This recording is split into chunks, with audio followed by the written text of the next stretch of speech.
Hello guys. आज हम operating system के बारे में पढ़ेंगे कि ऑपरेटिंग सिस्टम होता क्या है और इसकी फंक्शनैलिटीज़ क्या हैं। गाइस, अगर आप देख सकते हो तो यूज़र है वो एप्लीकेशन चला रहा है और जो एप्लीकेशन है उसके बीच में ऑपरेटिंग सिस्टम आ रहा है और ऑपरेटिंग सिस्टम के बाद हार्डवेयर आ रहा है। जो एप्लीकेशन है वो ऑपरेटिंग सिस्टम के ऊपर चल रहा है और ऑपरेटिंग सिस्टम उसकी हेल्प कर रहा है उसे हार्डवेयर से इंटरेक्ट करने के लिए। अगर ऑपरेटिंग सिस्टम ना आए तो हर यूज़र को कहते हैं एप्लीकेशन के साथ उसे ये भी प्रोग्राम बनाना पड़ता है कि वो हार्डवेयर से कैसे इंटरेक्ट करे। इसकी वजह से काफ़ी मुश्किलें आ जाती।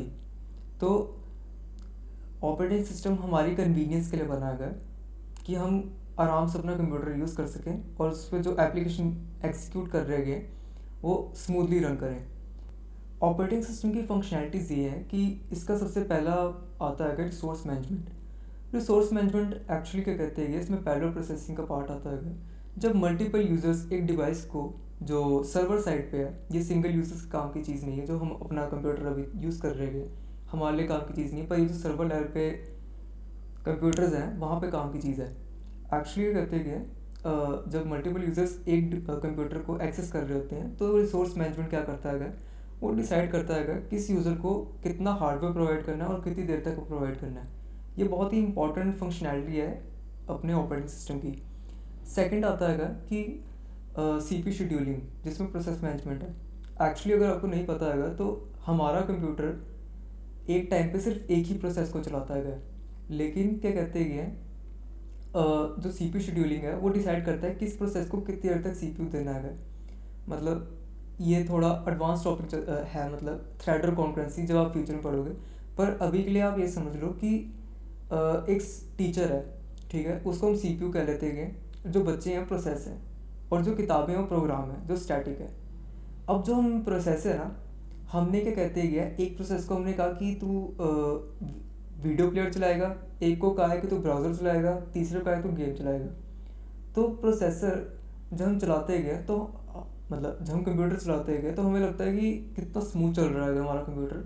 बट एक्चुअली में क्या हो रहा होता है कि एक टाइम पे जब बहुत ही मिली सेकेंड्स के अंदर जो प्रोसेस है, पहले वीडियो प्लेयर की वीडियो चल जाती है, फिर सेकंड टाइम में क्या कहते हैं कंप्यूटर करता है ब्राउज़र को चलाता है, फिर उस प्रोसेस को ख़त्म करके फिर तीसरे प्रोसेस पे आता है गेम को चलाता है। गेम भी इतनी हैवी नहीं, जस्ट नॉर्मल जैसे चेस समझ लो। सो क्या कहता है वो 1 2 3 1 2 3 1 2 3 1 2 3 1 2 3 वो लगातार क्या कहते हैं ऐसे, मतलब हर प्रोसेस के ऊपर बार बार रिपीट होता रहता है। इससे हमें लगता है कि जो हमारा कंप्यूटर है वो सारे एप्लीकेशन को एक साथ चला रहा है, बट एक्चुअली वो एक साथ नहीं चला रहा होता है। वो एक टाइम पे एक काम करता है, उसको ख़त्म करता है, फिर दूसरे काम को चलाता है, फिर उसको ख़त्म करता है, और वो बहुत ही मिली सेकेंड्स में होता है और हमें पता नहीं चलता है और हमें लगता है कि सारे टास्क एक साथ चल रहे हैं। फिर आता है स्टोरेज मैनेजमेंट। स्टोरेज मैनेजमेंट में क्या कहते हैं फाइल सिस्टम का पार्ट आता है। तो मैं अगर आपको नहीं पता है तो हमें फाइल को कैसे मैनेज करना है ये ऑपरेटिंग सिस्टम देखता है। और फोर्थ पॉइंट है क्या कहते हैं मेमोरी मैनेजमेंट की, जिसमें रैम आता है। जैसा आपको पता है रैम के अंदर साइज़ की लिमिटेशन होती है, तो यहाँ पे एलोकेशन और डी एलोकेशन वाला कॉन्सेप्ट आता है। अगर एलोकेशन और डी एलोकेशन ना आए तो जो प्रोसेस जो मतलब रैम में सेव हुई है वो तो वहीं पे पड़ी रहेगी एग्जीक्यूट होने के बाद भी। तो ये तो बहुत बड़ी प्रॉब्लम आ जाएगी कि उसकी इतनी छोटी स्पेस है, और क्या कहते हैं कि अगर वो वहीं पे बैठ रही है तो जब दूसरे प्रोग्राम आएंगे उनके लिए स्पेस कहाँ पे बचेगी। तो फिर क्या कहते हैं यहाँ पे मेमोरी मैनेजमेंट का काम आता है। फिर आता है पांचवा security and privacy. Operating system के कहते हैं यूज़र को सिक्योरिटी भी प्रोवाइड करता है, जैसे विंडो डिफेंडर हो गया, ये सब क्या कहते हैं ओएस के पार्ट है। और भी फंक्शनैलिटीज़ हैं, पर अभी ये जो 5 है ये सबसे मेजर मतलब फंक्शनैलिटीज़ ऑपरेटिंग सिस्टम की। Thank you.